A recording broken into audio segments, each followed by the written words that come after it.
it is one of the biggest financial burdens facing Long Island homeowners. Tonight, the pressure is on for a property tax cap. Christine Insinger joins us now. Christine?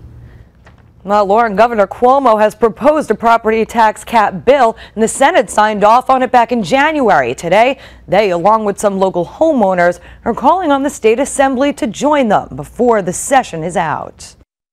Our paycheck is getting smaller and smaller. Joanne and Richard Curley say it feels that way because the property tax bill at their Bayport home keeps getting bigger and bigger, jumping about 16% in the last 3 years.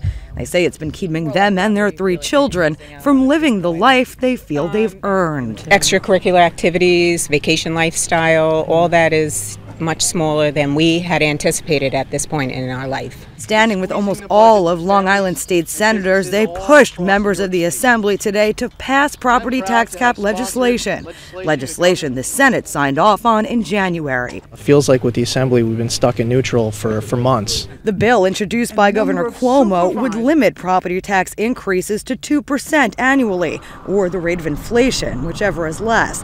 It could only be overridden if it gets the vote of a local governing board and 60% of votes in a local referendum. And it's skewed in favor of the taxpayer because I want it skewed in favor of the taxpayer, because frankly the odds have been against the taxpayer for too long. But Democratic Assemblyman Steve Englebright says the Assembly is working on its own version that he calls less restrictive, one that adjusts for inflation.